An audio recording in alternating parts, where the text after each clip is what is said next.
in the end of the day, as an entrepreneur, you're the one responsible. But what's extremely useful is to hear the experiences of other people that suffers the trial and tribulations of entrepreneur's journey and then make them your own. This is one thing I love about entrepreneurs is that we're good at that. We're very good at spotting patterns, the signal inside the noise. And we're also good at doing experiments to validate those gut suspicions that we have. And so that's one of the things I really love about being an entrepreneur is I get to validate my gut suspicions with real data. For me, it's the most rigorous form of exploration. And I get to do that inside of myself. I get to do that with my teams, and I get to do that out there with customers in the market. It's this beautiful internal, external, interpersonal growth kind of foundation for me to just have as much possible exploration of what being a human being can be like in the very short time that I have to exist.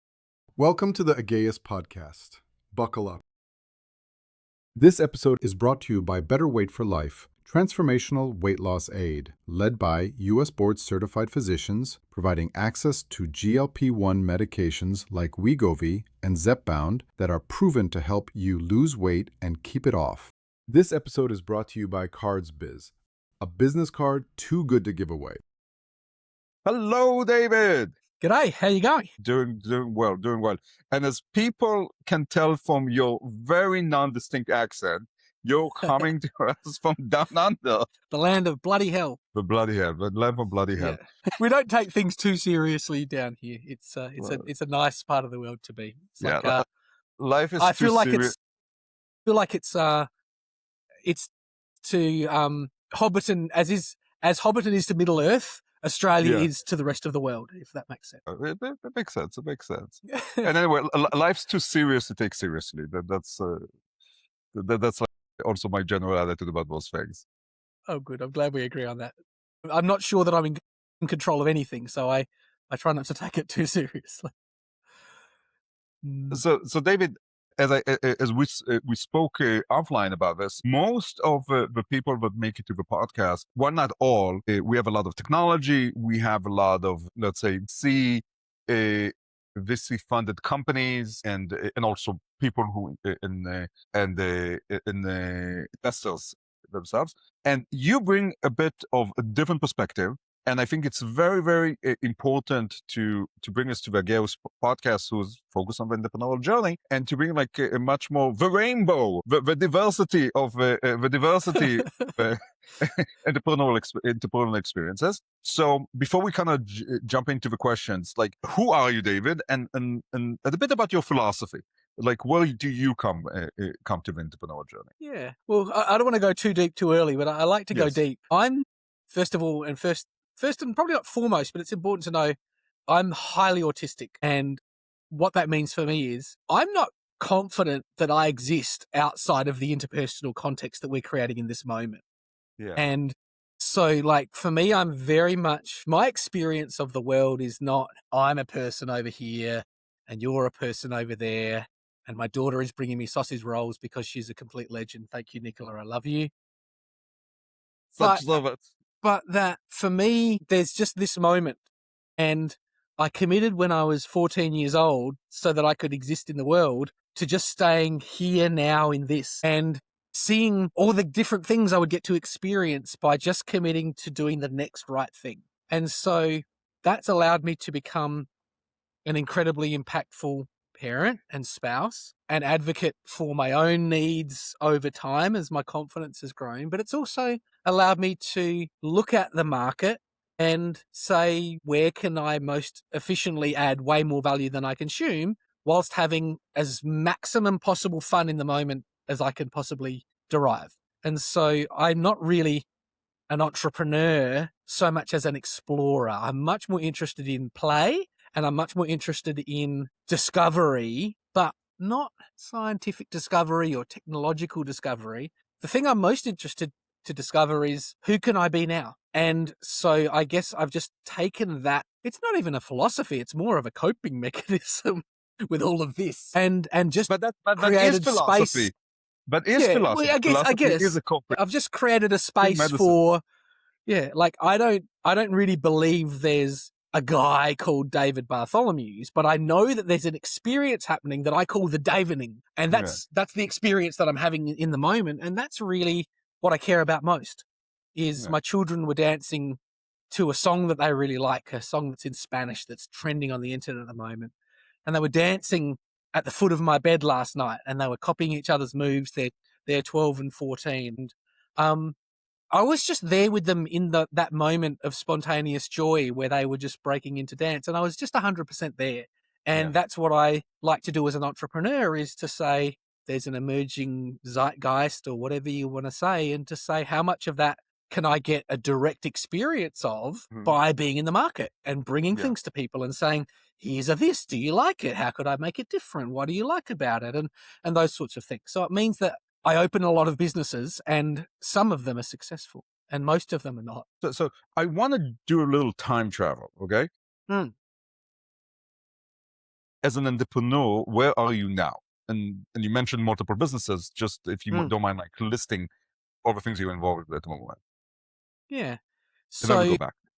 Yeah. So every 90 days since I was 26, I've done a startup because I learned how to do startups. And I'm like, well, can't we just do one of those every 90 days and see if we can find pathways to market? Isn't that like one of the primary jobs of an entrepreneur is to discover these pathways to market? Like everyone talks about them, but isn't that like a job?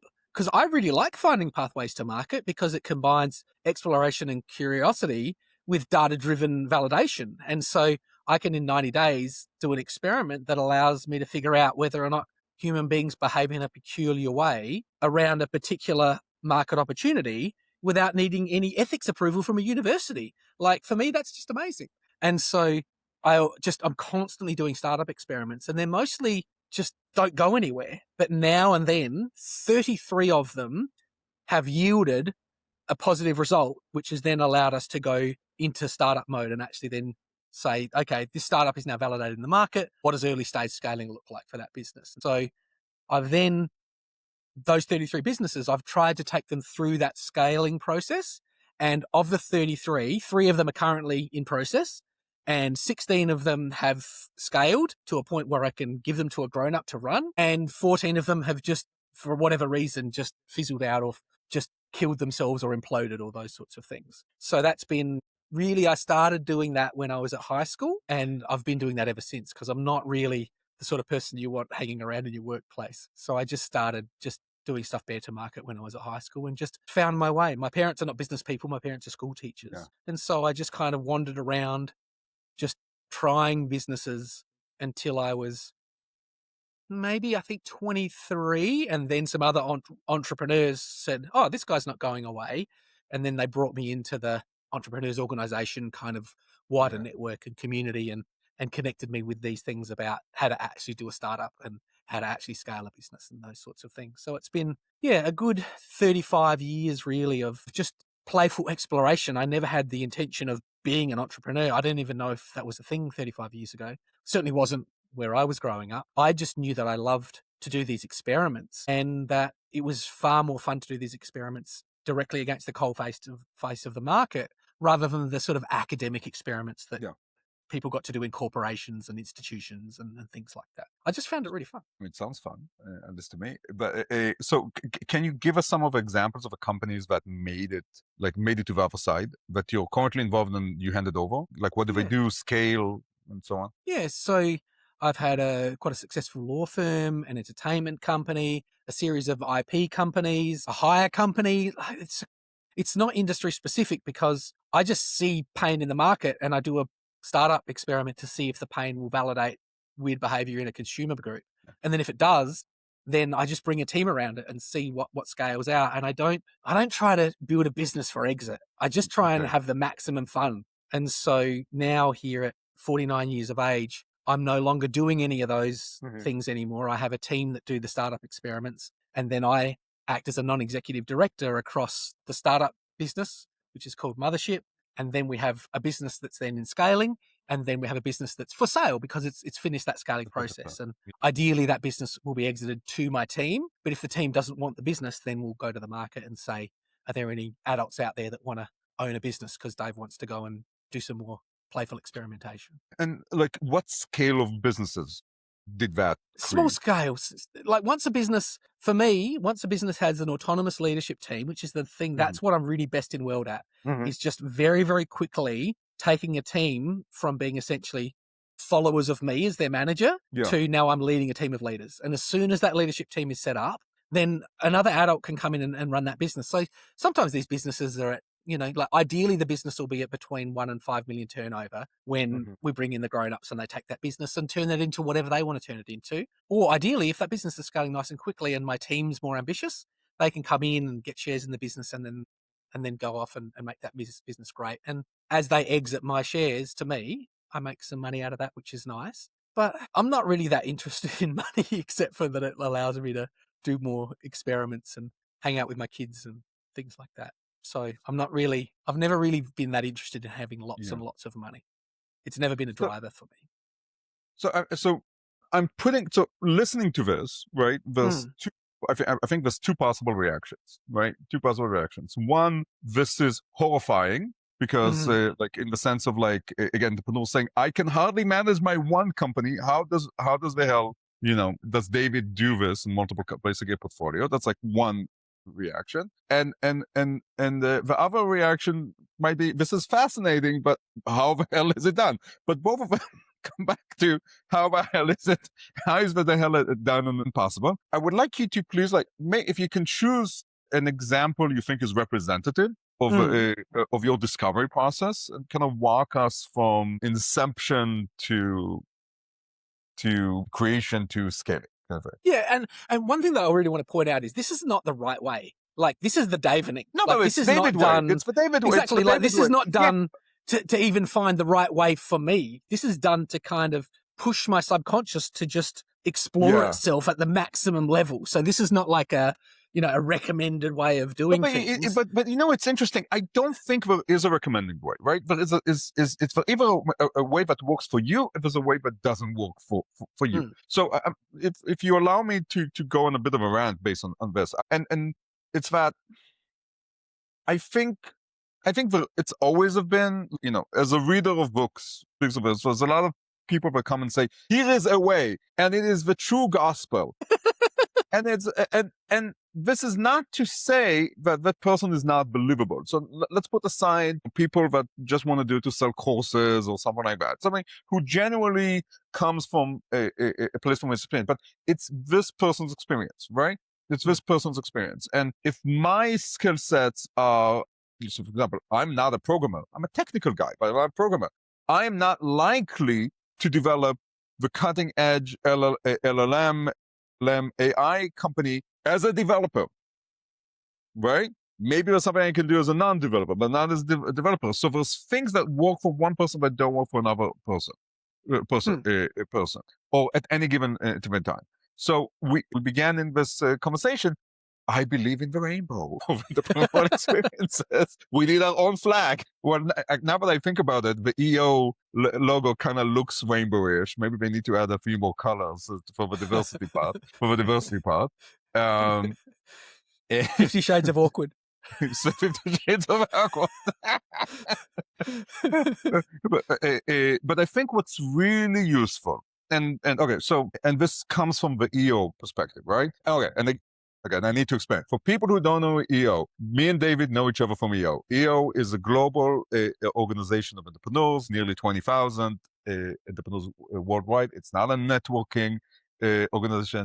As we say, it's not a spa, it's a gym, but it's an entrepreneurial gym dedicated for the growth of the growth as an entrepreneur, both on the business and the person. And one of the things that I took away from the EO, and I relearn it again and again. In the end of the day, as an entrepreneur, you're the one responsible. But what's extremely useful is to hear the experiences of other people that suffers the trial and tribulations of entrepreneurship journey, and then make them your own.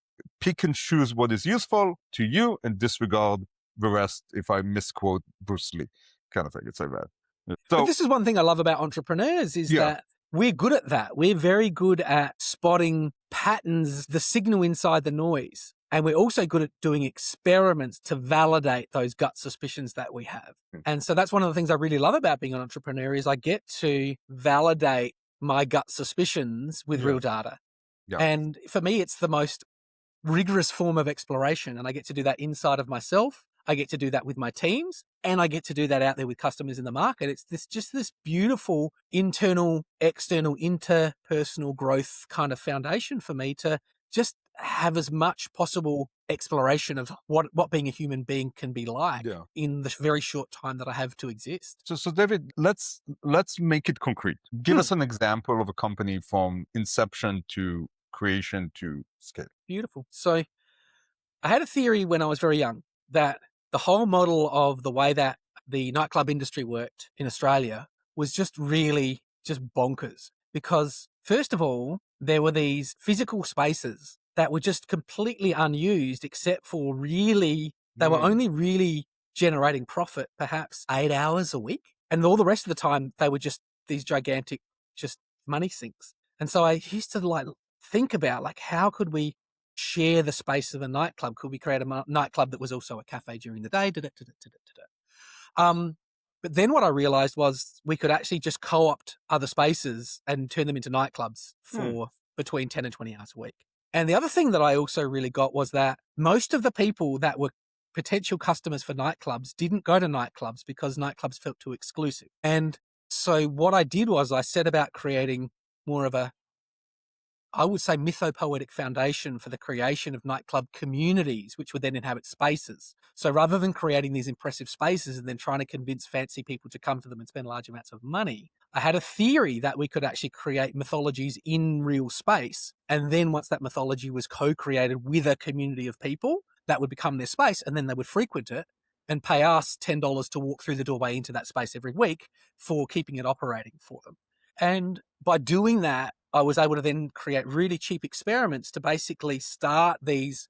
They were really kind of ritual experiments around how we could create living mythology in real time at very, very small scale for very specific community groups. And so we did those experiments in the startup phase, and I did them 100% out of curiosity because at that time I had just stopped being what's called a lecking researcher. There's a thing called lecking where certain animals, they have kind of like orgy parties. And if it would qualify as an orgy party in a human society, then in an animal society, they call that lecking. And so pelicans do this, and there's a whole bunch of different animals that do this. Even some crabs do this lecking behavior. And so I was really fascinated with this lecking behavior in animals, but I saw this behavior going on in humans, and I went, maybe if I can create an environment for this lecking to occur, people will pay for that.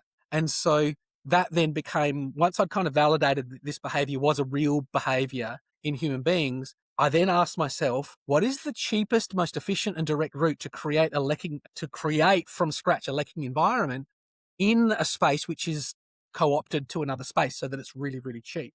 And so that became the early scaling part of the journey. Was I brought a team in, people that were experts in that industry. I was definitely not a nightclub expert. What's an expert in the industry? What was the expert in? So these were young people. Like if you have a look at the photographs of my leadership team, at its peak, there were 12 people on my team and 2 of them were under 18 and everyone was under 21.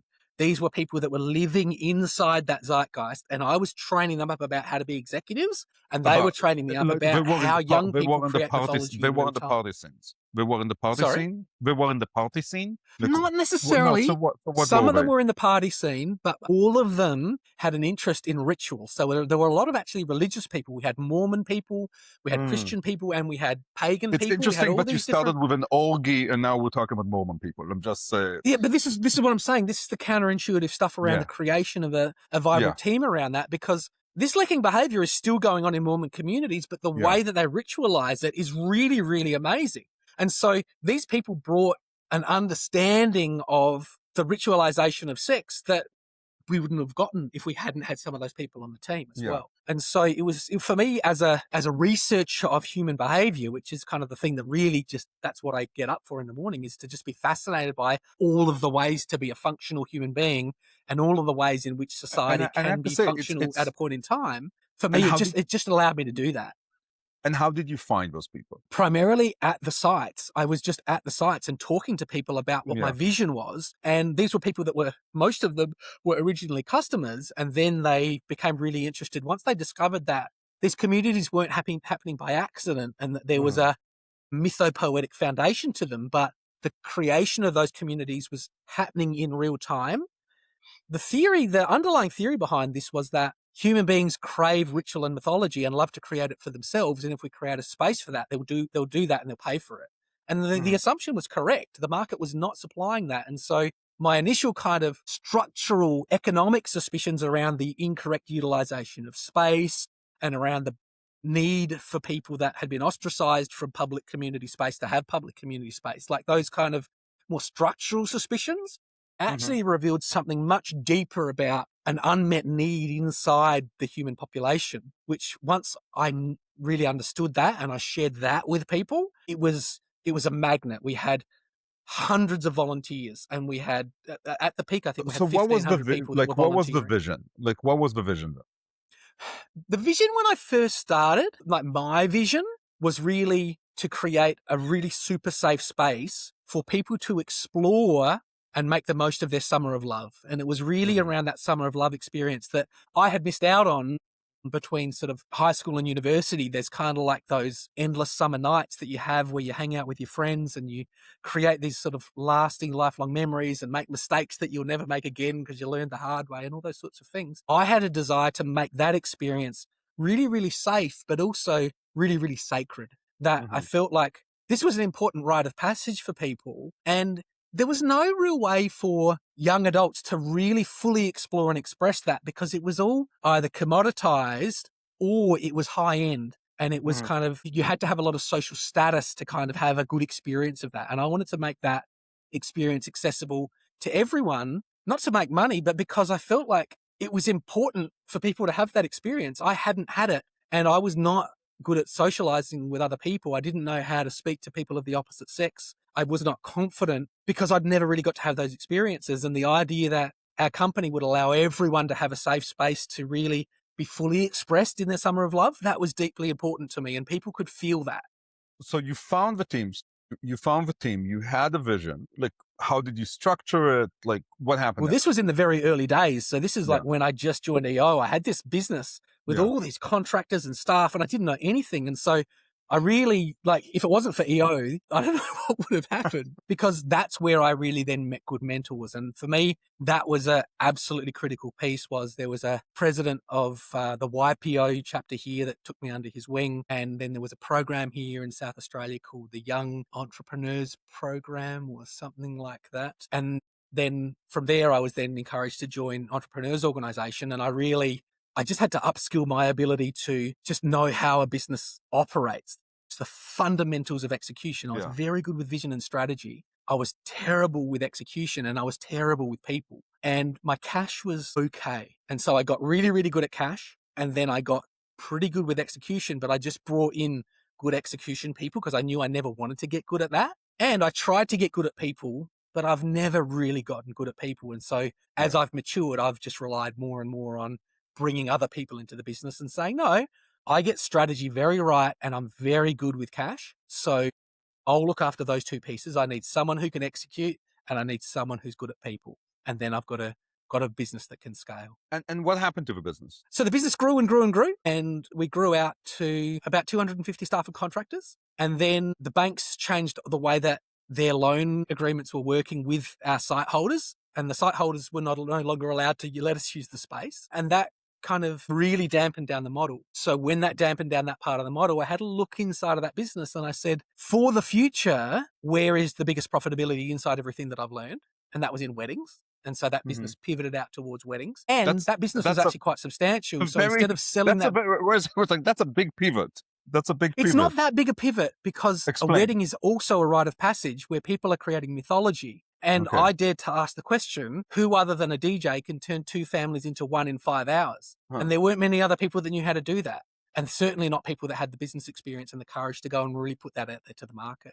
And so what I was able to do was while our industry was in turmoil and changing over, I was able to extract the value out of all of that and bring it across into this more sustainable niche. What was the offering for weddings? You mentioned like making two families into one. Like, how did you guys do that? So once again, we took things back to base principles and said, let's assume that a wedding is a rite of passage, and a wedding is more obviously a rite of passage. And we completely rebuilt the customer journey so that the first person the bride was talking to was their DJ, and their DJ was no longer their DJ. The DJ was their host, and that DJ was going to host the entire day. So the first person you see in the morning is the DJ, and they're around during the ceremony and they're helping out with the music there. And then they're providing the entertainment and the sound profile through the whole of the afternoon while people are socializing. And then they're doing the reception, and they're the first person you see at the start, and they're the person that kind of walks you into your wedding car at the end of the night. And so we really transformed that from just a doof entertainer to the host. And we started working with the brides 12 months before their wedding and showing them how to set up a wedding that could really turn two families in. Yeah. But you need that amount of time to really work with the bride to show them the critical steps and foundations they're going to put in place to really have an experience that really will turn two families into one in 5 hours. And then they're in a position then to pay you 10 times as much for the same service. Yeah. But it doesn't take us as the DJ, it doesn't actually take us that much extra time. And also the problem with being a DJ is you can only work really maximum 100 nights a year. That's about you basically at saturation at 100 nights a year. So you've got all this time during the week where you really do have time to help these people out. And some of our DJs, like I DJ'd at over 1,000 weddings. There's just no one in Australia who's really done that. And so we were able to say, like, you're learning from, like, this structure is built on the back of 10,000 other weddings. Like, we're not going to let you screw this up. If you screw this up, it's going to be because you're ignoring our process. And every time you ignore our process, we're going to point that out to you, and we're going to take the risk of you ejecting us from your process, because it's more important to us that you turn two families into one in 5 hours than to get your money. And that really resonated for brides, that when we would push back on them and say, look, this is the risks that you run when you do it that way. And then they'd be like, oh, I'd never thought of that. Let's do it your way. Because they don't know. We point out to them and say, are you planning on getting married more than once? So I know. this is not something you're going to be expert at. Yeah. So help us help you get this right. You only get one chance to do this right. So don't muck around. And we'd push them on that and just say, we know that you've had this vision about how your wedding would be since you were, a certain young age at which you shouldn't probably be thinking about that stuff. But that person who was thinking those thoughts is not the person you want to plan your wedding. Yeah. You don't want to them and helping them with that. You don't want your 12-year-old self to be planning anything, actually. And yet that's, for a lot of weddings, that's what you see, is just a lost 12-year-old trying to do something for themselves, and 100 people standing around wondering what the heck's going on. And this is the sort of stuff that we talk to them about and point that out to them, and they go, yeah. And that meant that our demographic was an older bride who'd never been married before, and they'd taken their time, and they'd found this right person, and they'd found these two right families. And we really helped them to really create one family, something built to last. And they appreciated that, and they paid us 10 times as much for that experience, which for us was only about twice as much work. Yeah, but the value proposition, right? It's all about the value proposition was 10 to 1, 100%. Yeah. And what happened to this business? So that business still runs, it still operates. Okay. So Dan Toot he was one of the people on that team. He acquired that business from me and still operates. Griffin Alliance, you can go on. So it was management, like it was bought out management by the buyout. Absolutely, yeah. Cool. If you don't mind, I would like also for you to talk about your law firm, because I heard the story and I thought it was also very interesting. You're smiling. It was also a very interesting value proposition take. So if you don't mind, tell about the law firm, like how it started and what it has evolved to. Yeah, absolutely. So my wife was the company secretary of Elders Limited, which is one of the biggest companies in Australia. She was, I think, the youngest acting company secretary of a public listed company in Australia at that time. And she then got that company to where it needed to be. And then the idea was for her to get that company where it needed to be and then to exit her. And when she got her exit figure, she said to me, I want to start a business. And I'm like, oh, don't do that. It's just, you're not crazy enough. As it turns out, she is crazy enough. Which is interesting. You know how many entrepreneurs I know, but that's a reaction. It's like, Yeah. It's don't, just, well, like, why? You can why, just, you know, you why? can If you earn have an option, $400,000 a why? year. You know, you've done all this training. But she said, no, freedom's more important to me than money. And if I succeed in this, we can have this amazing life where I'm not just working all the time and da-da. And so then this became like the priority of my life, because I didn't want my wife to have a bad experience of being an entrepreneur. And also I wanted her to not have to go through all the pain that I had to go through in the first 10 years of being an entrepreneur. And so I started the Accelerator program, which is an EO program to help people kind of qualify to be full EO members. I started that program here and I worked with her and put her into that program. But also then I became the head of strategy for that business, because I'm very good at strategy and she's very good at execution. And so that became basically a perfect pairing where I would do strategy and I would pass that to her and she would execute. And she doesn't execute on my strategy in ways that I think she does. And I don't worry about that. I say, no, the strategy is strong. This is the strategy. Now you interpret that strategy and execute the way you want to execute, because I'm not good at execution. Me microing you is not going to help with execution. It's just going to make us both upset. And the vice versa with strategy. I've so many times tried to kind of teach her how to do strategy. She's not interested in that. She just wants to know what the strategy is and Which execute. goes back to our conversation. It's like entrepreneur needs to know what they're good at and what they're not good at. Yeah. And so what we found there was, and we pivoted wildly over the first 2 years. Every quarter, I just said, we don't know what the market wants. I can productize a service into this, but we have to find a pathway to market. And so we were marketing to the CFOs of mining companies, because Sarah had exposure in that area. And had connections in there. We were trying to do documentation for legal practices themselves. We tried all these different niches, and we tried allied health, which is like psychologists and physiotherapists and all that sort of stuff, because we had a national insurance scheme that was starting up and kind of boosting up all those businesses. But then we found this really clear pathway to market signal, which was that no one was really doing a good job of just the standard, boring, everyday corporate compliance for just standard medical practices in Australia. We call them general practices here. It's like the doctor. It's not a specialist. It's just going to see the doctor. And no one was really specializing in that. And we did a pathway to market experiment and we got a really strong signal. And I just went, What was the experiment? Why don't we double down on that? What was the experiment? What was the experiment?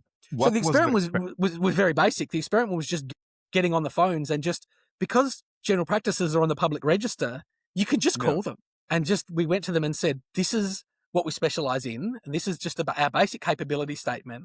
But also what we're really interested in giving you is, your doctors, you're very, very smart. And so you try and do everything yourself, but you shouldn't be fussing with corporate compliance. You should be saving someone's life. Like that's actually higher value work. So we're the specialist in this high value work, but it's not as high value as the work that you do. So we sort of paid them a compliment and pointed out to them and said, you shouldn't be doing anything in corporate compliance, but also your practice manager is not qualified enough to do that either.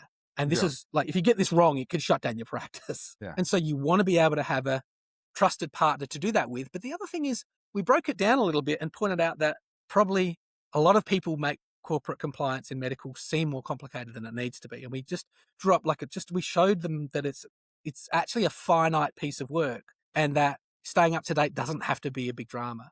And so to say, it's not that big a drama if we do it because we understand it, but when you do it, you just make a big mess of it. So let us do it, and then you do the minimum amount of work that you need to do to stay compliant, and you have the maximum sleep at night benefit of knowing that if it goes wrong, in the end, it's going to be on our insurance, not yours, because we're the law firm that's putting ourselves forward to say, no, this medical practice, we do their compliance. So if their compliance is wrong, that's our fault. It's not their fault. And that meant a lot to the doctors. And that was the big thing, was everyone was selling, we do the best document. But doctors didn't care about their document being the best. What they cared about the most, what they were losing sleep over, was the fact that they might get audited and be found not to be compliant. And then now they've got a deeper compliance audit going on, and then that's just a nightmare. So when we said to them, we will be accountable for, if you fail an audit, we're going to be accountable and come in and say, no, leave them alone. We are the experts in this. And if this is done wrong, it's because we've done it wrong. So talk to us and we're going to fix this. So many medium to large size medical practices were willing to pay for that service. Which is a bit like, I don't want the drill, I want the hole in the wall. 100%. Which is always the thing. Like, I don't want the document. Obvious. I want exactly. It's obvious once you do it, right? But the thing is, and this is the thing is, lawyers who run these businesses, they don't want to feel like they're giving people a hole in the wall. They want to feel like they're the sharpest drill. And so it actually, even for us, it was difficult to work with our lawyers to get them to understand that the success of the business wasn't turning on the specific quality of every single document and the doctor understanding that they were the best lawyer in Australia. In fact, it was the opposite, that when the lawyer was trying to convince the doctor that they were the smartest person in the room, the doctor wants to be the smartest person in the room, not the lawyer, and it would make them fight with each other. And so we took all of that out of the model. We just kept the doctors and the lawyers far away from each other and said, you can both be beautiful at the same time, but we need to make sure that this corporate compliance is done correctly. And also talk about the pricing, right? Because that's also, you didn't charge like lawyers. No, 100%. And that's something that for me, like, I love productizing services, and I saw that in the law. I'm just like, people don't care how long this takes you. They care about the result. And once I actually looked at that and I started asking questions like, how much of this could be templated? How much of this could be automated? How much of this could be done by university students? And then in the last 5 years, how much of this can be done by artificial intelligence better than a lawyer? Actually, almost all of it. Because I was trained as a lawyer, but I wasn't coming from the ego of a lawyer, if that makes sense. I was just coming from, how can we make this like the happiest possible workplace with the lowest complexity and the best possible result for the customer at the lowest price? And the gap between how much it costs to generate the right document, if you onboard people in the right way, and then show their practice manager how to execute that document into the compliance framework, which law firms don't do. The amount of value that you add is 10x and the cost of the document is 1/10. So, you're getting paid 99 times as much at a profitability factor than your competitor. Like, traditional law firms just cannot compete with that because they're not interested in being that. Because also, if I understand, so here's the components, if I understand correctly. First, so the biggest component is the peace of mind, right? I'm offering a peace of mind. That's all. That's the bottom line. Sleep at night. If you fail audit, it's on us. Yeah. And the way that you get to peace of mind is, one, I give you the document, because still need to give you a document. I teach your operations guy what they need to do. Right? I teach you guys what. Because that's where the compliance failure is. It's not that you've got to, if your document's 10% better, but you haven't implemented it, doesn't matter how good the document is. 90% of the failures at audit are because the document hasn't been implemented. And do you audit the guy? Like, do you audit the guy? Or like, how do you? No, we don't do the audit. But the compliance framework for medicos is not stringent. It's not a stringent framework, but the main thing is in medical is that it's legislated federally. And so every time, we call them boffins in Australia, the politicians, every time they sit down in Canberra and talk medical, they change the rules. And so the relationship we have with the medical practices is, if it wasn't for the boffins in Canberra, you wouldn't need us. We're not here to sell you anything you don't need. The boffins in Canberra keep changing the rules. We're going to tell you exactly what you need to comply when, that you need to do the minimum amount of compliance, but you'll always meet your audit.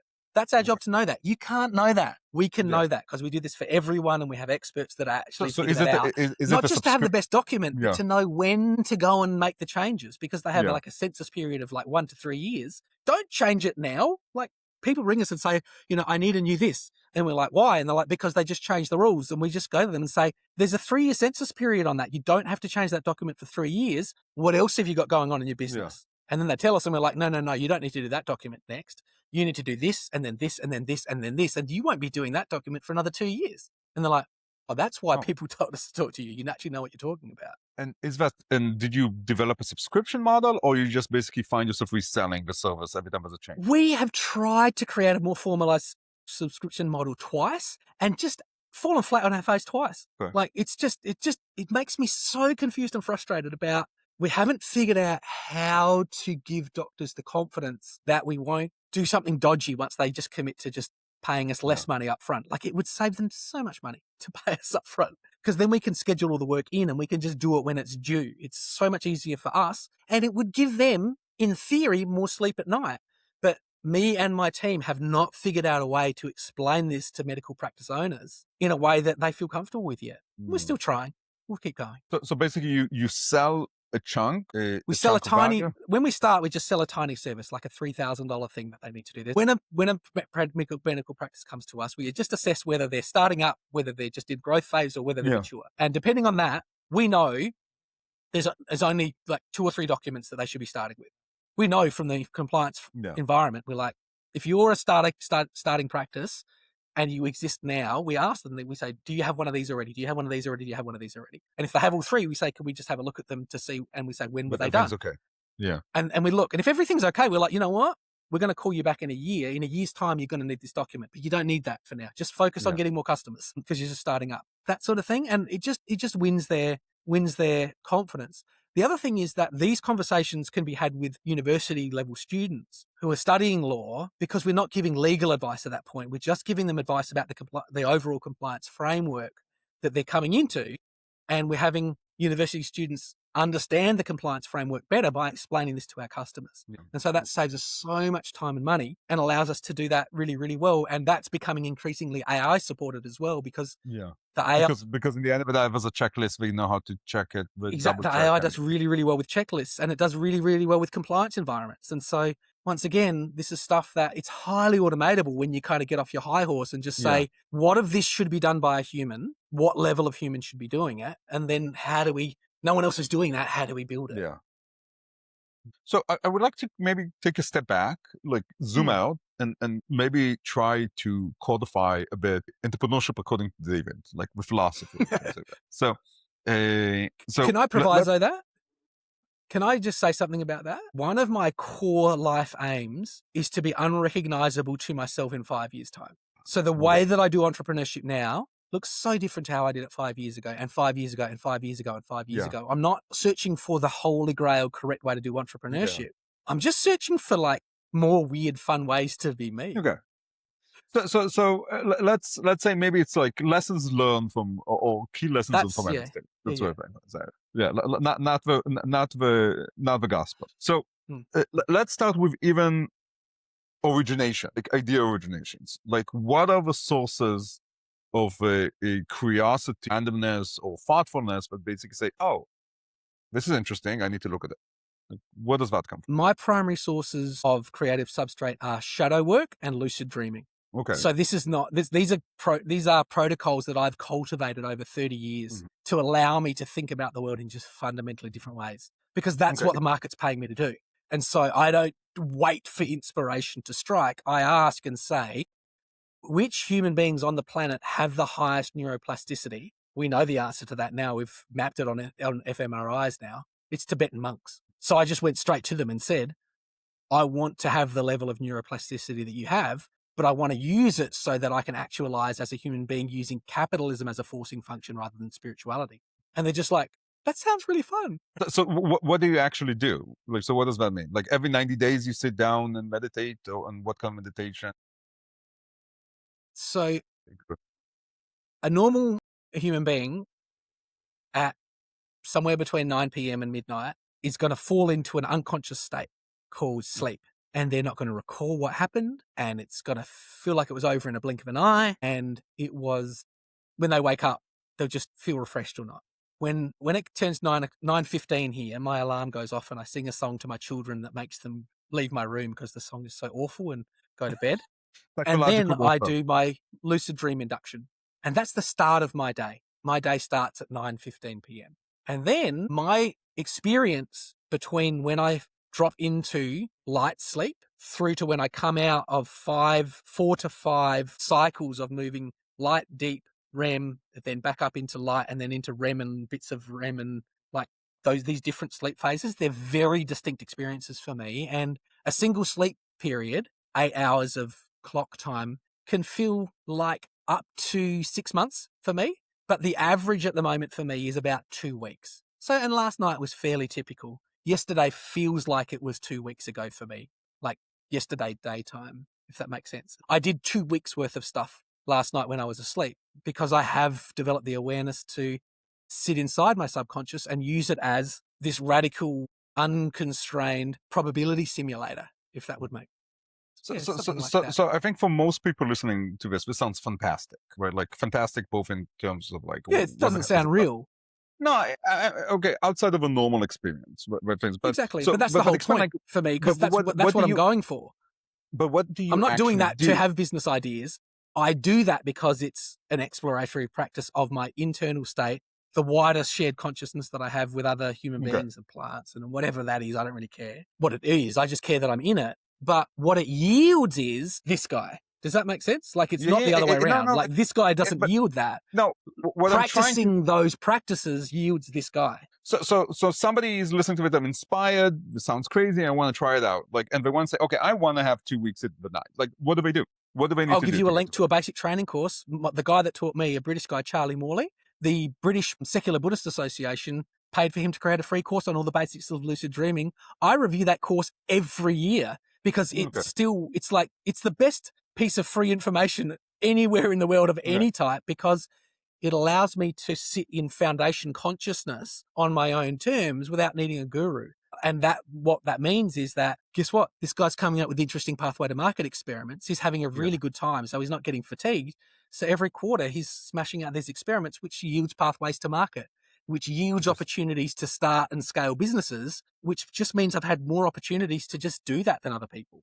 But I've fed the front end of the engine, and I've been mindful about how do I fully embrace what being me is, and then accept the life that generates, knowing that whatever life that generates, it's going to be a pretty fun one. As it turns out, I'm filling the role of an entrepreneur at the moment, but then as I age, that will change because my brain will change and I won't necessarily have as many creative ideas, but I'll have more experience.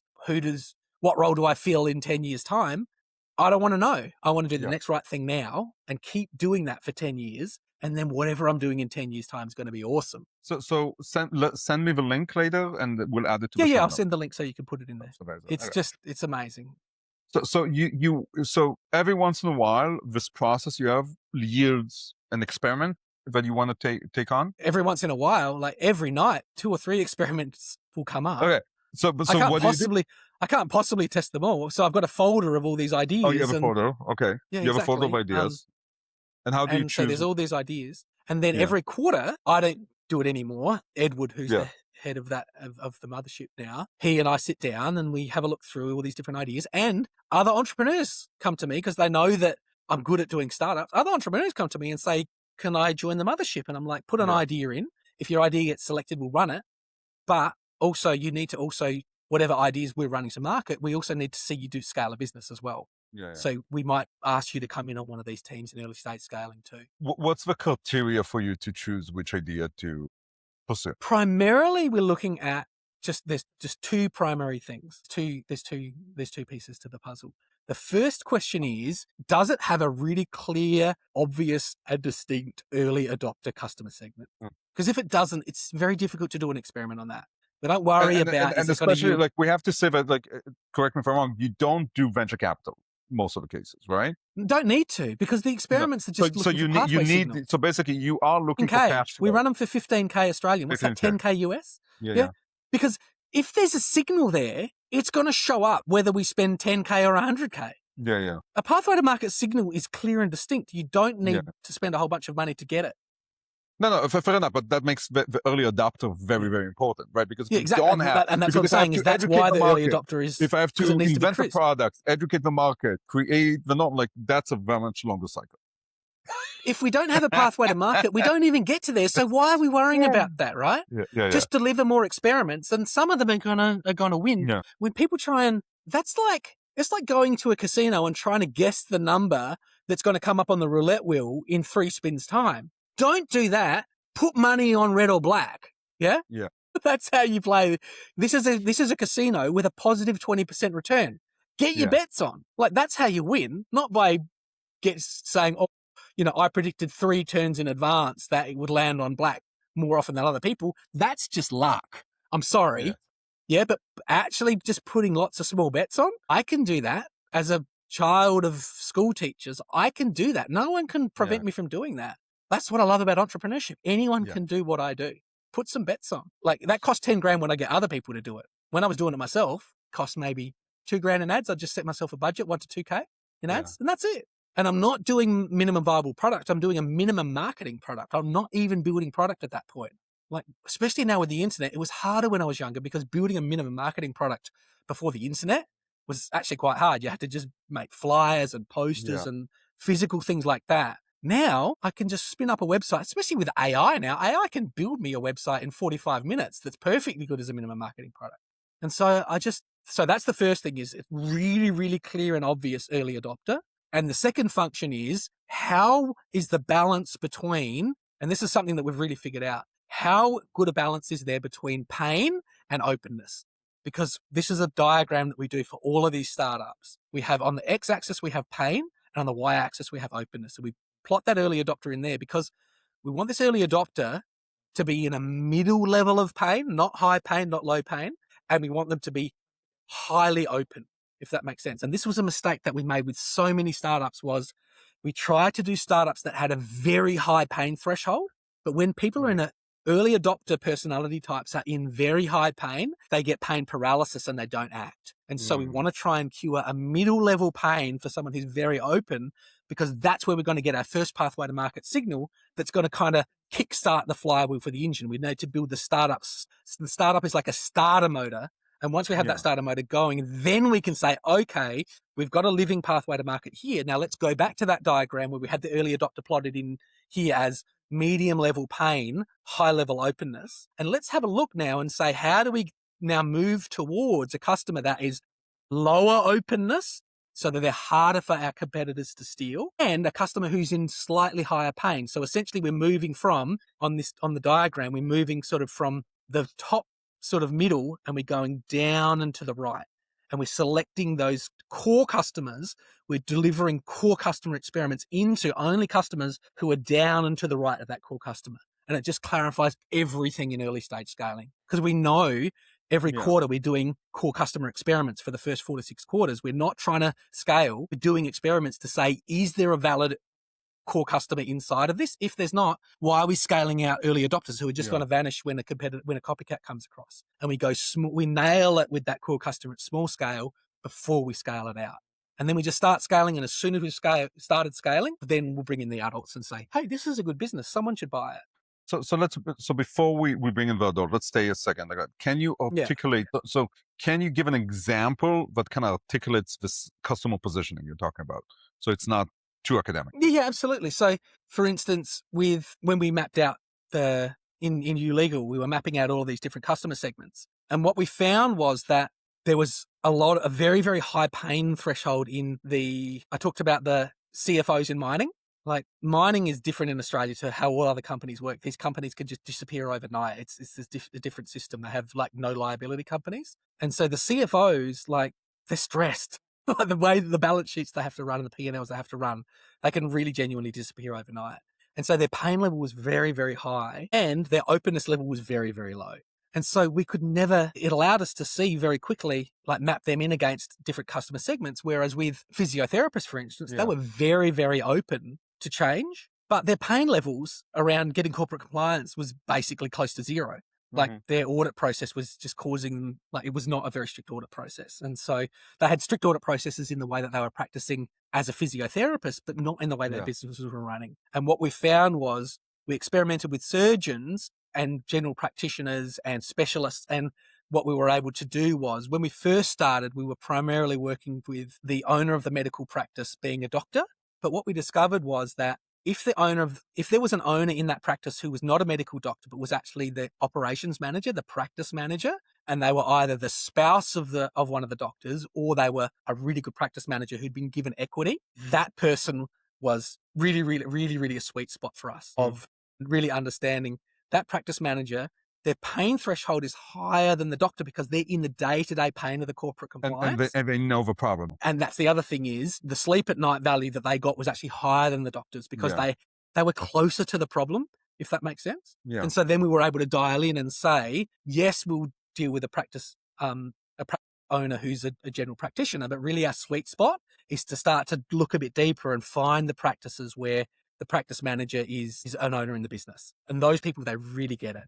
And so that's how we kind of went from, at first we went with all these other, like, all over the place, mining and all this sort of stuff. And then we honed in and went, there's a good sweet spot somewhere in medical. And I thought it was going to be the allied health, the psychologists and physios and all that sort of stuff, because they were more open. But actually then when we put it on the diagram, we just like that they're an earlier adopter. We kind of missed the boat on them. We actually need to go down and to the right. And there weren't many things that were down to the right. And so it allowed us to go and deploy that experiment with practice managers and validate and show statistically and say they respond better across all of these different measures of the customer journey. Interesting. It just really settled our team down Because Yeah. also it's much easier for a university student to talk to a practice manager than a doctor. So it actually worked really, really well. Less egos, more practicality. Less ego. Yeah. Yeah. Less ego friction, if that makes sense. Yeah, let's focus. Yeah, because it becomes like it's like, oh, let's do a checklist. Let's go. Let's much more operational kind of thing. That makes sense. So So now less sexy was actually better in this case. it usually is, no? Usually. Not over time, but usually. For core customer. Early For core adopter, customer. Yeah. sometimes you need a bit of sexy, but core customer, it's usually like, what really deep sleep at night problem is this solving for our core customer? Yeah. So you figure out, I mean, and by the way, also, it's like from what you're saying, it's not always a purely academic exercise. You have an academic thing, you go to the market, you get slapped in the face, you go back and forth, and then you discover you reposition things. No one knows how human beings are going to respond. That's why you just do experiments. Even I don't know how I'm going to respond.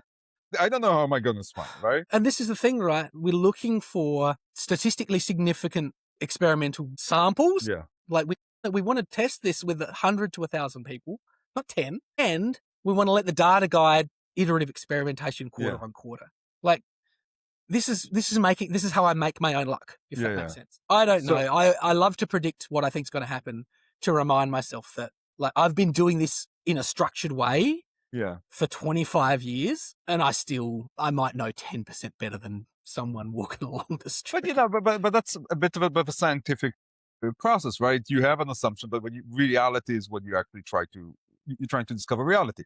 You're not actually, And when our businesses are based on reality rather than hype, everything is so much less stressful. So now let's go to that validation. Like, how you have now a working theory, for the lack of a better word, and now you have a budget of a few $1,000s. Like, what do you do with it? So the thing that we're doing is we're saying, what is the channel? Just choose one channel that is going to allow us to most efficiently reach this very specific early adopter segment. Yeah. So we figure out the channel first. And once we know the channel, then we just figure out and I think this is a Seth Godin thing, but I'm not sure if he originated or if he just popularized it, but there's something called a finished story benefit. And we just create a minimum marketing product which explains the finished story benefit to the core customer and then promises that we'll deliver on that finished story benefit if they then enroll in this kind of trial. And we'd be really quite clear and transparent to say, we're working in a niche that is too small for any major business to provide a customized solution here. We're not trying to be this $100 million company. No one else is going to create this for you, and certainly not with the level of experience and rigor that we're going to.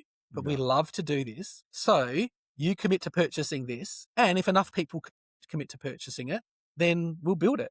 But if they don't, then we'll just give you your money back. And so it becomes almost like a crowdfunding or Kickstarter, but just without all of the mucking around on the internet. We just explain that to people in the copy and just see how they respond. We just say, we need you to give us your credit card details and to sign a thing that says, if we go ahead with this, we can take money out of your bank account and you're not going to report us to Stripe or whatever. Yeah. Like, don't say you're going to do this and then pull out, because it will then mean that we have to come back to everyone else and say, 20% of the people that said that they were up for this pulled out. We don't have the money to deliver. We're just going to have to can this because we're not going to risk. We're not here to, take the risk. We thought we had a signal here, but now we don't. So we're just going to give you your money back. And so that a lot, I've been pleasantly surprised with how the market honors that transparency and then supports it with their money, because they realize that no one's really going to, we work in small niches. We're not trying to, save the world entirely. Like, we're not trying to build Facebook all in one hit. Like, the thing for me that I always remind myself is that, from what I understand, Tony Robbins first became famous for curing people of fear of snakes. And so he did his startup journey correctly, is he went in a very narrow niche, got very, very good and got a really a worldwide reputation for being able to cure people of snake phobia. And then after that, he then started bolting other things on to kind of experiment with other verticals. And then he'd push those verticals together to then create a wider offering. And, he's had a long time. He's an old man now. Sorry, Tony. I know that you don't like when people say that, but you've been around for a long time. You realize that you get to be an entrepreneur for a very long time. Yeah. And that you've got time to experiment and piece things together and make discoveries along the way that wouldn't be obvious unless you actually went and did those other 3 experiments beforehand. And that's really, it's that Tony Robbins way of, everyone looks at you kind of 50 years in and go, and it just assumes that you've always just been speaking in front of stages of 100,000 people for the whole time. But they forget that you started out in a super narrow niche and then you scaled one piece at a time on top of that and let the market guide where the journey goes a lot more than people realize. And this is the thing, like when you put entrepreneurs up on a stage, on a panel and get them to talk about, what are the secrets of success, they feel obliged to give people hope and say, there is a clear and structured way where if you give your life force to this role, you will be rewarded. But that's not how it works. There's a whole bunch of luck involved. But you can't sit up on a stage with all these like aspiring entrepreneurs looking at you and say, 85% of this is like an iteration. Yeah, but that's what I do because because it's true. It is. But most entrepreneurs haven't scaled multiple businesses, so they don't even know that. They've just been one unicorn or whatever. You don't know that if you've scaled one unicorn because you are just sitting on the top of the pile. And you don't realize that there's 250 million skeletons of failed businesses because you didn't own those businesses. Yes, but also it's like, to be fair, and this is something I come back for. I don't like being fair. Let's be unfair. No.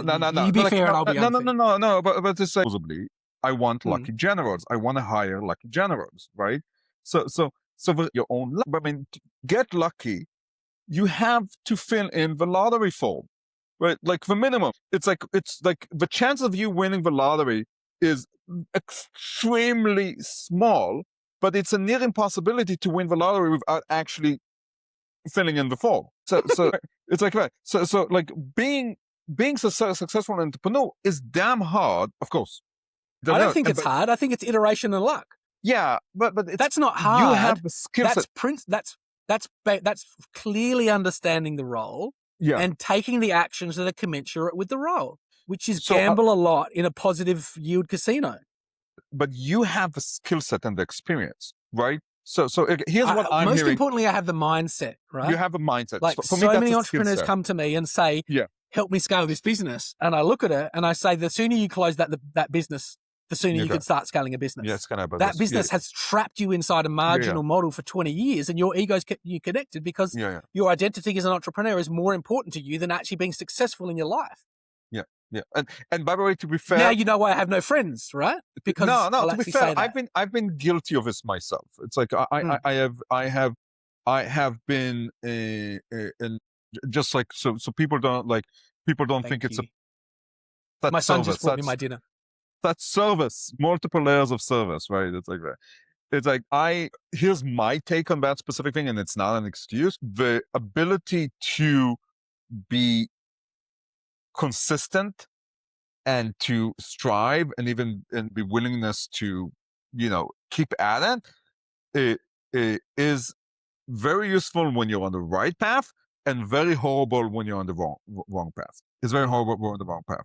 And I have a saying which I tell my team all the time: a virtue taken too far becomes a sin. Any virtue taken too far has become a sin. And it's tough. It's tough unless you have It's tough if you take it seriously. We've tried to create subscription products for You Legal twice, and we've just absolutely bombed it. And that's expensive. That's not $10,000. That's like $200,000 a throw to try that, because this business is scaled and it's expensive to try these things. But we don't take it too seriously because we know that the key is to iterate and we'll figure it out. Yeah. But we don't get to choose when we figure it out. We just get to keep iterating and experimenting and then resting and then having another go and playing and sticking to our data-driven process and hiring lucky generals, as you say.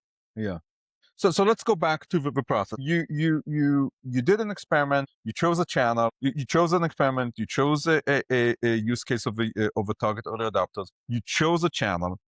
Only a finished story benefit, not even necessarily a use case. Okay, okay. We don't really want to give a full use case. Give an example. So give it an example of that, so to kind of structure it, so people have it in. Yeah. So for instance, for the law firm, like we just when we went out with that, when we hit the jackpot with the medicos, we just said, imagine in a world in the future that you don't have to think about corporate compliance at all, because the finished story benefit was the state of how you feel. There's someone else monitoring everything that you need to do. You're getting high quality documents at a fair price, and only you're only getting the documents you need. You're not buying any documents you don't need, and you're practice manager is supported to go and implement those documents and make them current in your business. And they love that finished story benefit. It doesn't have to be any more. There's no magic here. Like, this is like, build a AI that's like Seth Godin and Hormozy and a few others, and just ask it to come out with finished story benefits, and just then get it to give you a finished story benefit and go, oh, that's not quite real, I want it. And just keep iterating it across different AIs.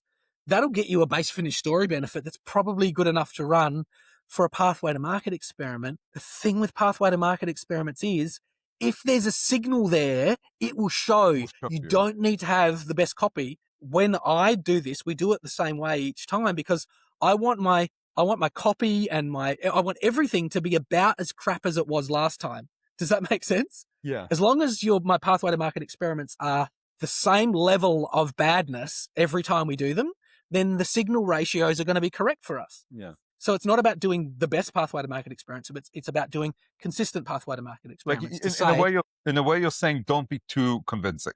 Don't be too convincing. I don't want to convince these people. Yeah. If I have to convince these people when the business scales, I'm going to have to employ salespeople. Yeah. That's expensive. Yeah. If the product doesn't sell itself in the finished story benefit, I'm just creating jobs to make people miserable and make me poor. Just do another pathway to market experiment. It's going to cost me 10 grand. Yeah. That's like what it cost me to employ. This is Australia. People are expensive, right? And how do you choose the channel? So once you have it.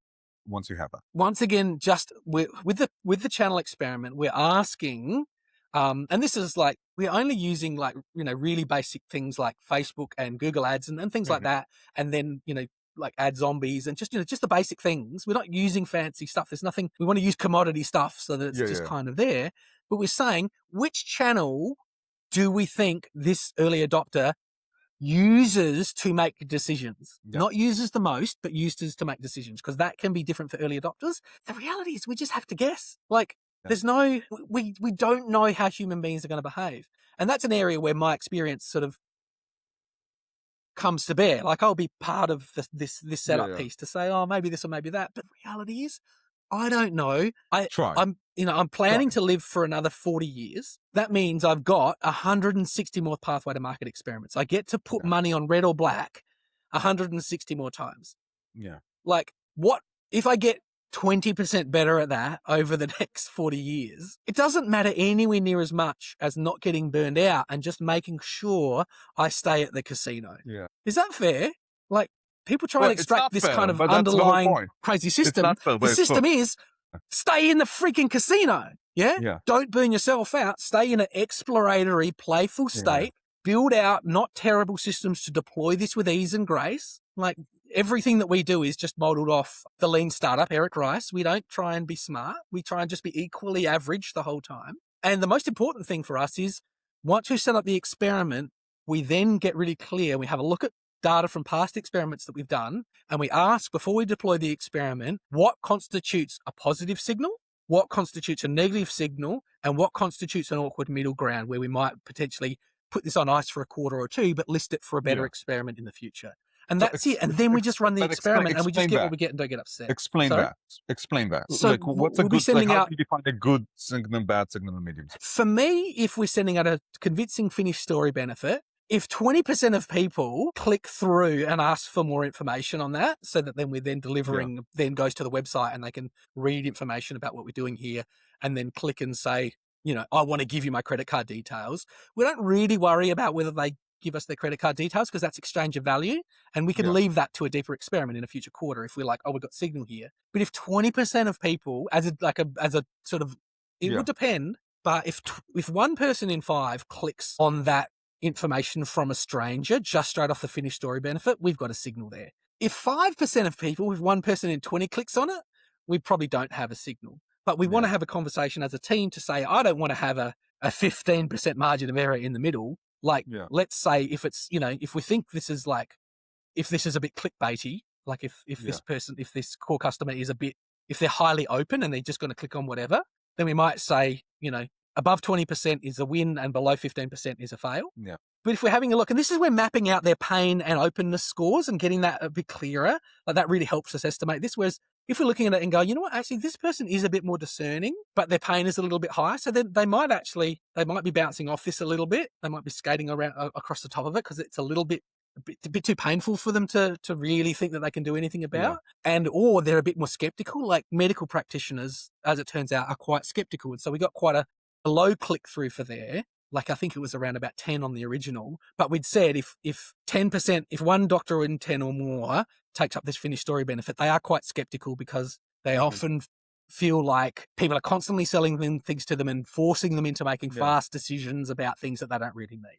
And so we just set those ratios. And so we said, if 10% or more click, then that's a win. And if less than 5% click, then that's a fail. And if it's 5 to 10, we could probably have another crack, but we'd probably want to have a crack at some other demographic in the following quarter, not just, like why double down when there's like 9 billion people in the world? Just do another experiment. And so this is like, it's not like, it's the lean startup, Eric Rice. And there's a guy called Ash Moria, I think, who's got this movie where he explains how to create the whole basics of a lean canvas in 20 minutes. Like we do that and we create the lean canvas in 20 minutes and then we go and nuance it and figure it out from there. We just create a lean canvas, find a finished story benefit and say, what is the most effective channel to communicate this out? And what's the percentage click through win? Like for 90% of things that we're doing, it's as simple as that. Like if there's a signal there, there's a signal there. Like we don't regularly sit in the awkward middle ground. We either just get nothing or we're just like, whoa, like we just 2 quarters ago, we did a thing with solar batteries because solar batteries have just got government rebates in Australia. So we were planning to do something in solar and we had a pathway to market experiment ready. And then while we were preparing that, the government came in and said, everyone gets a $5,000 rebate on their solar battery or something like that. And so we went, let's deploy it for the battery click through. And the signal that we got was 4 times the signal that we had predicted. So you're and now that's a startup that's in early stage scaling with some uni students in Singapore because people behave in a weird way or they don't. And if they're not behaving in a weird way, like there's no money to be made there and there's not a pain point worth servicing. Like it's just hard for everyone. So you figured something out. So let's get to the next step. So you figured something out. You find the will behavior you're talking about, but it's very compelling. Now you say you bring in the adults. So how do you bring the adults? And let's assume you don't have your network. So it's maybe more a question, how do you do it in the early days? So like, how do you bring in the... In the early days, I was primarily I became fascinated by how do I take a normal, fallible group of everyday human beings and make them want to own a business that we create together? Because I'm just like, what would be more valuable to me over the course of my life as a human being? Like if I had to choose between having a worldwide network of people that I had shown them how to generate freedom in their life through capitalism, like if I had 500 of those people around the world, or if I had $500 million in my bank account, from which of those two things would I derive more pleasure, enjoyment, and over the course of my years? And it was just like, why are people trying to make money? We went to the US for 7 weeks last year with our kids and we didn't pay for a hotel room because people that we have helped and people that we know just said, like, you got to stay with us. We were in Panama a few weeks ago at an EO event. And one of my friends from Greece, he was at this dinner and I didn't know he was going to be there because he was in a different community, but they'd come together for this dinner. And he stomped right up to my table where my wife and I were sitting. And he said, why haven't you come and visited me in Greece yet? You've got to come and stay at my holiday house. And I said, don't say that to me. Say that to my wife. Because she thinks that EO people and people that I've supported and helped say this to be polite. But I want her to understand that when you help someone, they want you to be in their life. They want you to come and stay at their holiday house that they've got because you've helped them or whatever. Like, it's not about the free accommodation. It's about, like, my children, like, we stayed with people all over the US. So they got to live with a family in Seattle where the children were all, like, non-gendered and, like, sexually binary. And the house was, like, this weird kind of artistic kind of crochet wonderland. And then we drove, 2 or 3 hours south down to stay with another person near Mount Rainier. Maybe that's an hour from Seattle. And my kids got to learn how to strip and reassemble an AK-47 because these people were like, Republican Americans, and they were, showing our kids about how to defend your rights to freedom and all that sort of stuff. And our kids got to just experience all of that because I've created an environment where I'm creating more leaders all the time. Amazing. And people Well, I just mean, love that freedom. yeah, it's beautiful. So, like, walk us a bit. How do you find the people? How do you incentivize them? Do you pay them? Is it just equity? Like, what do you do? Like, how does it how do you structure? Once again, I don't try and figure out how this is all going to end up. Okay. And I generally use university students. University students want to learn how to learn. Okay. So they can pay a university or I can pay them to do the same thing. And so I show them, I have this diagram that I use. It's called the freedom accountability model, which basically just points out to people to say, if you want to just have lots and lots of money and just drive around in a Ferrari until you commit suicide because your life is meaningless, then go and work for corporate. And if that's how you want to live, doesn't affect me. I'm not saying that's wrong, but I'm saying what we do here is we show people how to generate freedom. And you're going to earn good money if you're doing good work here. There's no doubt about that. But if you just want to earn lots of money, just go and work in corporate. But if you want to generate deep levels of freedom in your life, not just in your work life, but across the whole of your life, when you come and work here, we're going to teach you first and foremost how to be accountable. And once you can be accountable for the crap that comes out of your mouth, matching what you actually do with your hands, then we're going to teach you how to be accountable for profit. And once you can be accountable for adding more value than you consume, you will then have choice. You'll be able to create your own role and you'll have freedom inside the business model to work together in autonomous teams to create the roles that you want and have the lifestyle that you want. And then what we're going to ask you to do is to show other people how to take that journey to choice. Once you've got 3 or 4 people that you've taken through that journey that are working on that team, on your team, and you've got other people being accountable for generating the day-to-day success of the business, you're now a leader in that business and now you have freedom. So you're accountable for the result, but you're not responsible for doing the work. We want to show you how to make that transition. If you go to corporate, they don't want you to make that transition. They want to manage you the whole way. Like even when you're the CEO of a S&P 500 company, you're still being managed by the board. It's a political shit show. In this business, before you graduate university, you could be a leader in the business. That's compelling for a person who values freedom over money. And so people come and work for us and they get paid market rate, but then quickly they start to understand what's actually moving the needle of profit in this business. We have a way that we do one-to-ones and weekly accountability and then quarterly planning, where we teach the team over 2 years how to do all of that for themselves. So we don't have to bring in external facilitators. And the team start to self-lead very, very quickly. And university students are perfectly capable of doing that if they value freedom more than they value social status or money, which is the primary drivers that we don't support. And so we bring university students in on that. And also we partner with existing entrepreneurs that have had successful exits to bring them into the mothership to say, hey, you've exited a business. You want to come in here. If you want to be part of our equity group and actually be able to invest inside these businesses, you have to work with us and use the system to make an exit yourself first. There are no people inside our equity group who haven't successfully exited a business using our empowerment model. But once they've done that, then they come into the equity group and then they have a phantom share in the group as well. So basically, so I understand, right now, now that you have like built like this to a small empire, you have like basically you have two paths. So one, you take very young, ambitious, hardworking students. They work within the system until they prove themselves capable of taking more roles, and then you place them accordingly. And they can then become owners in those businesses, but they can't become owners in the equity group, if that makes sense. And we want to make them owners in those businesses because then those businesses can just stay inside the equity group and just print money. They're high-profit businesses at small scale, and they're self-operating, so we don't have to manage them. And if they stop being profitable, we can just close them. We don't actually have to worry about selling them. And then the other path is, I'm an entrepreneur. I've got you done. And you come to I know you're capable. Now let's see if you're capable within our system. Inside a structured system. You put them to take on one of your businesses and then you bring them back in. Yeah, but not really. Like it's mostly the entrepreneurs present and say, I just got given $10 to $100 million. And society promised me that when that money hit my bank account, this hole inside my soul would go away. And I've now realized that that was the biggest lie and that the capitalist ladder has just stolen 5 to 20 years of my life. How do I deal with the existential rage and make peace and find an identity for myself that actually really exists in the real world?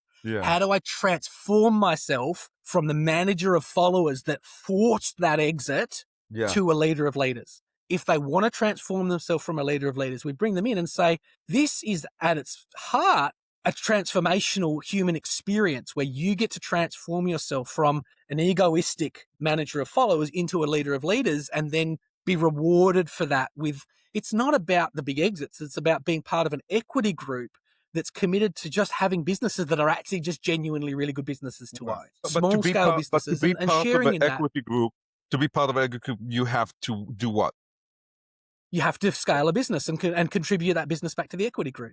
And then you're in the equity group. So basically you have so to that take then one of every ideas. single other person that's inside the equity group with you has also done that. Done so when we're talking about the whole group at a whole group level, everyone involved in that discussion, it doesn't matter how much money your parents have got, doesn't matter how much you exited as a unicorn, if you can't change your mindset from manager of followers to leader of leaders, you're of no use to us. And also, if you can't transform yourself in that way, you're going to walk around with this hole in your soul until you die. Some people aren't like that. Some people get $100 million, buy an island, and then just live on it till they die, and they're perfectly happy. And I say good luck to those people. That's amazing. I wish I was one of those people. But I'm not. My subconscious didn't come here to just eat poached eggs for 3 meals a day on a deserted island that's all of my own. My soul came here to actualize, which is a bit annoying, really, because it would be just nice to just eat potato chips all day. But my soul came to actualize, and so it's primarily designed for those people who have been led into or have come into entrepreneurship because it allows their authentic self to explore itself and actualize. If that's who they are, then the mothership is a great place for them to land after they've done an exit. But to be clear, they come in after the exit, they come and then they take something in the mothership and they run it and then they come back. Yeah, they might come with it to us with 4 or 5 ideas and then get really upset when their idea doesn't make it to pathway.